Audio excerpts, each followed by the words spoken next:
to make games. They want to do what you're doing. They want to do what I'm doing, but you're killing it. You're just crushing it. And I also am really impressed by you because you haven't taken outside funding. And so you figured out how to completely do this from scratch. And that's super duper impressive. So what do you tell these people, these young people? What's the plan? What's the framework? How do you land where you've landed? Yeah, I mean, the first thing to say is like to manage expectations. The thing I did worked in 2013 and probably wouldn't work today. Like it's much harder today to do what I did, which is start something in your spare time, mess around with it. At the time, I needed artists and composers. I put out a little video of it and showed what I had and said, hey, does anyone want to work on this with me? But it might be free. We might not charge for it. Wasn't offering any money, but if we did charge for it, we'd do revenue share. And just don't risk anything was my strategy. Like just let's experiment and see where we're going. It can be risky to go into it with teammates. If you decide like 5 of us are going to make a game together, I think that there's so much that can go wrong there. If that's how you start, I think sorry. What can go wrong? People having different ideas about what the game's going to be, people being unreliable, might be great friends with someone and you know that they make music or whatever. And then only once the project starts, do you realize, oh God, working with this person is hell. They keep changing their mind. They keep throwing their work away. A healthy professional relationship with someone who's also talented at something you're not talented at is very rare to find, I think. And you like working with them and you still like being friends with them and all of that. I'm very lucky to have found those people. When I started, it was to find out, can I do game design? I've been a critic for a while and I've been trying to suppress the armchair game designer in me when I'm reviewing stuff. I'm like, okay, my job is to say whether this game is good or not and why. There's a part of me that wants to say what they should have done instead.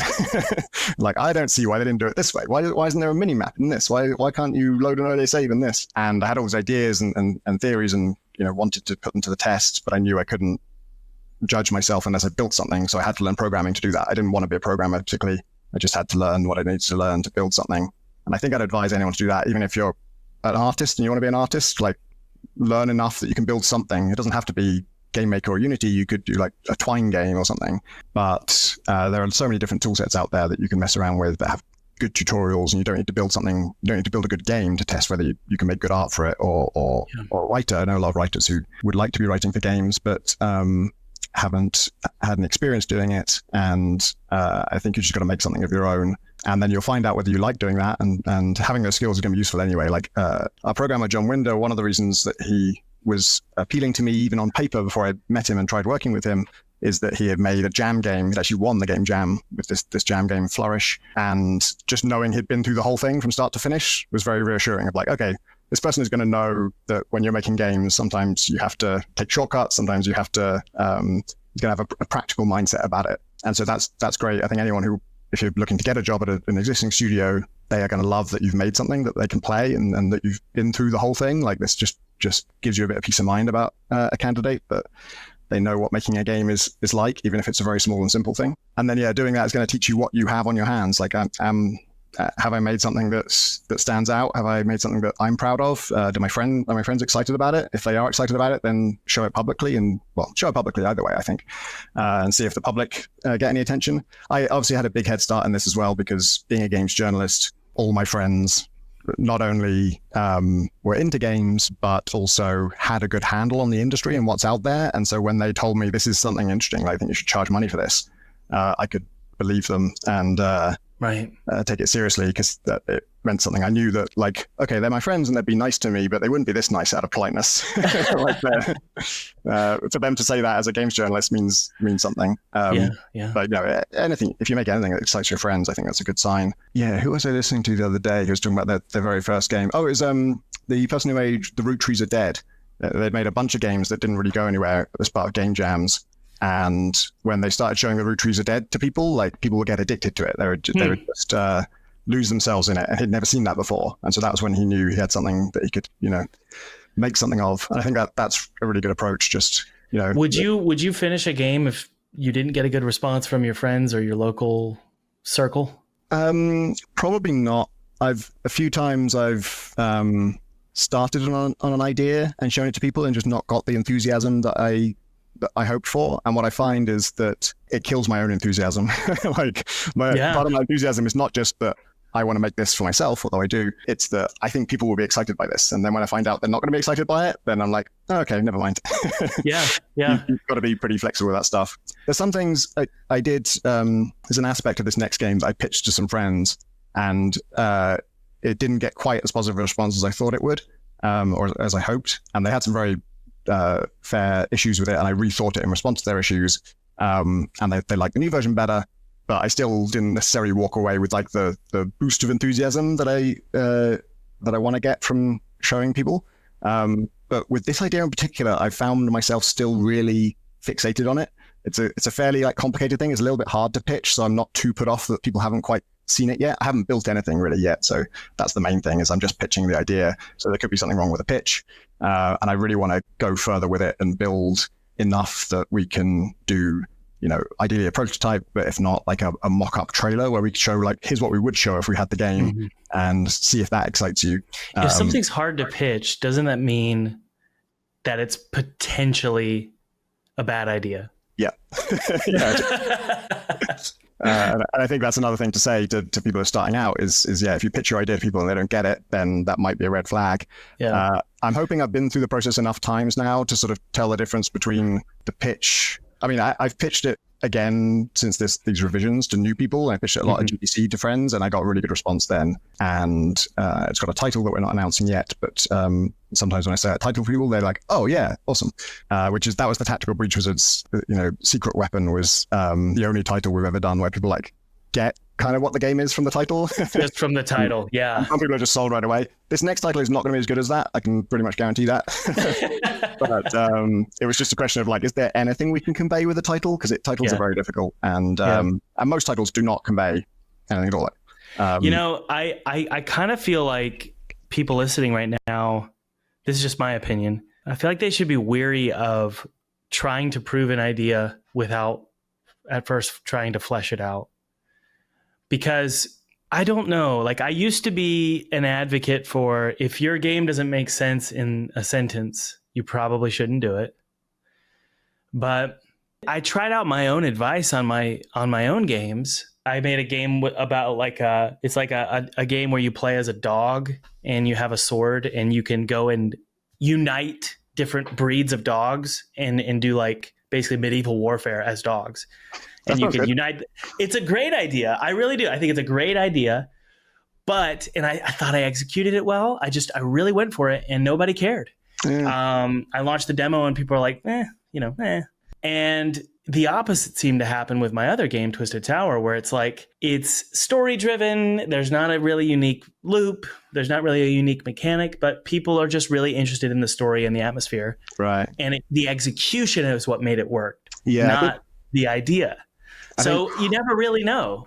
Once you can show something, I think vibes and art become a big part of the pitch. Like if you asked me to market Gone Home, I would have been like, oh, fucking hell, this is going to be impossible. Because the best thing about it is like a twist, basically, and almost everything you can say about it would be a spoiler. And but it sold really well, and people were really into it because the vibe was captivating.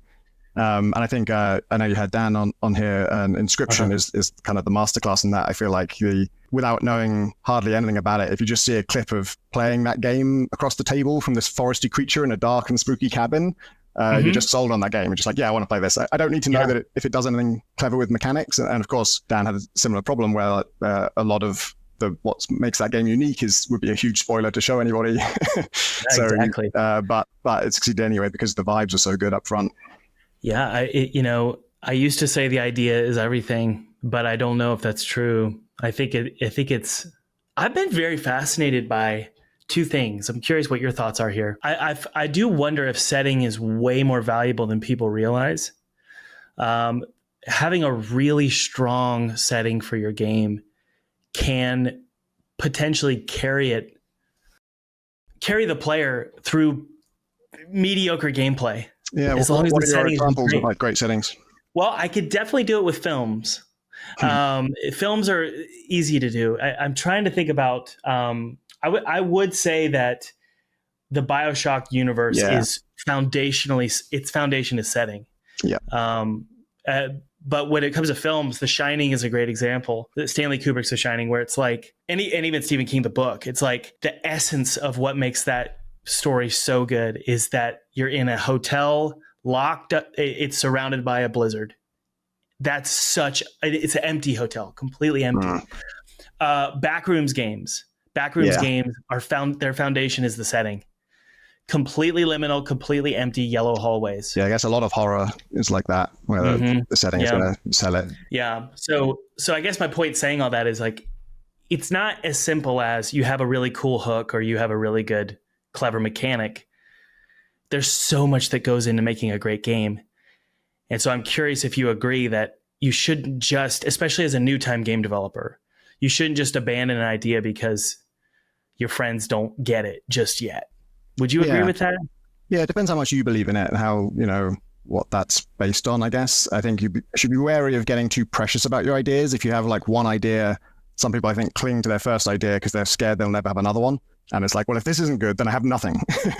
And I think try and reject that fear and just like consider new ideas, brainstorm new things and throw stuff around and be adventurous, because you'll never get anywhere really as a designer if you're clinging to your ideas that way. Even if you're working alone, that's a bad thing, but it's especially a bad thing if you're working with other people, because then you get like ego about it, and if they're attacking your idea, they're attacking you, and a lot of conflict comes from that, I think. Do you still struggle with that? I have to say I don't really have to deal with it too much because I'm a bit of a design overlord. I don't. With Wizards, we worked with Steve Lee, who's a level designer, so there was a design collaboration there. But he came on when the game was already figured out, and in fact, that's one of the things that struck him about the game was like, this game's already figured out. So we had a lot of back and forth about individual mechanics and level design. But when I'm coming up with the game in the early stages, I'm usually the only designer, and I run all the stuff by the team, and if I have people on board at that point, and I want their thoughts, but no one else is trying to be a designer. They don't want to be designers. They don't push back. It does me every now and then when they do push back about something, then I know to listen to them really carefully because like, okay, my artist, my programmer, they don't speak up very much on design stuff. So if they're telling me this is a bad idea, they're probably serious. Yeah, I think being humble is like, oh man, it's like it's the core of making a game, because if you're not humble, you're not going to iterate effectively. You're not going to be willing to change these ideas that you were so sure about, but also there's another side of being a game developer where you have to be like almost ignorantly confident and just blaze through any insecurity and put yourself out there. It's this weird, I've always felt like I'm like kind of like two different personalities. On one end, I'm incredibly humble. It doesn't sound like I'm humble, but I am. I'm incredibly humble on one side, which is like, tell me what's wrong with this game. Like, please. And I'll have people test it, and I'll be incredibly insecure about it, and always looking for those, nitty gritty problems that people are finding. But my other side of me is like, this is the greatest game ever. It's worth 3-4 years of my time, and my savings to make this thing, So you're just two different personalities. There's a great Penny Arcade strip that I think sums up the creative feedback process, where I think Gabe was making like a tabletop game at the time, and he's saying, look, I've given this to you for brutal, honest feedback. Please don't hold back. Give it to me straight. I need to hear this. No wrong answers. Everything is welcome. And then the last panel is just him saying, who the fuck do you think you are? What have you made? I know, it's so true. I have to admit that there's a little bit of that voice in me sometimes when I read feedback. I think there what do you know? Yeah,